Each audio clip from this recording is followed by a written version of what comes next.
Hello नमस्कार, मी शीतल. माझ्या mini ब्लॉगमध्ये तुमचं खूप खूप स्वागत आहे. कशा आहात सर्वजण? तर मस्त असाल.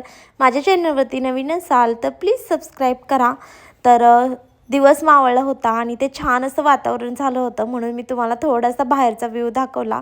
आणि नंतर मी थोडंसं फ्रेश झाले आणि आत्ता म्हणलं दिवस मावळला आहे तर चला चहा किंवा कॉफी करणार होते, तर म्हणलं चला कॉफी करूया आज. नंतर मी छोटे पॉकेट आणलेले कॉफीचे, दूध वगैरे ओतून घेतलं आणि दूध गरम झाल्यानंतर मी त्याच्यामध्ये जी कॉफी आहे ती टाकून घेणार आहे आणि नंतर ते चांगलं उकळल्यानंतर थोडीशी साखर टाकून घेणार आहे.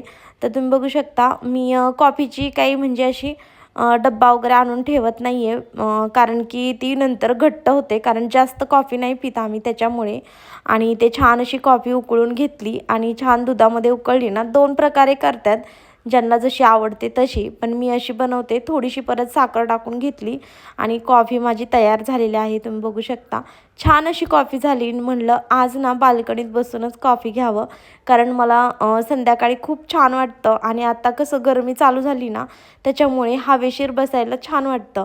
तर मस्त अशी कॉफी तयार केली आणि म्हणजे बाल्कनीत येऊन छान असं कॉफी घेतली. तर खूप छान वाटत होतं निवांत बसून कॉफी प्यायला आणि मस्त बाहेरचं बघायला पण, कारण दिवस मावळताना आणि सकाळचं वातावरण थोडंसं वेगळंच असतं, छान वाटतं. नंतर कॉफी वगैरे पिली, संध्याकाळची वेळ झाली आणि स्वयंपाकाची तयारी चालू झाली. तर इथं मी आज ना अळूवडी बनवणार होती. मी बाजारातून पानं आणलेली होती पण केलीच नव्हती. म्हणलं चला आज बनवून घेऊया. आज होती संकष्ट चतुर्थी, पण मला काही पूजा करायची नव्हती, त्याच्यामुळे म्हणलं वड्या वगैरे बनवावं, स्वयंपाक करावं आणि थोडंसं बाहेर पण जायचं होतं, ते सांगेलच.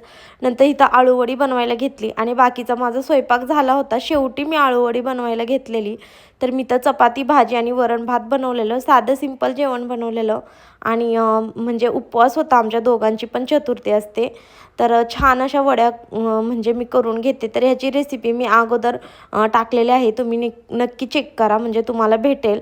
तर खूप छान लागतात अशा माझ्या पद्धतीने वड्या केल्या तर तुम्हाला नक्की आवडतील. तर छान अशा वड्या करून घेतल्या आणि नंतर ते वाफवायला ठेवल्या. सगळ्या वड्या करून घेतल्यानंतर आम्ही गेलो बाहेर. तर बाहेर आल्यानंतर हे इथं खूप छान असं गार्डन आहे. मी काय तिथं गेले नाही, पण बाहेर तर खूप छान होतं. वासुदेव वगैरे असे त्यांच्या मूर्ती केलेल्या आहेत. नंतर हे गणपती मंदिरात गेले, दर्शन वगैरे घेतलं आणि आम्ही आलो होतो हॉस्पिटलमध्ये. तर आदर्शला थोडं दाखवायचं होतं त्याच्यामुळे.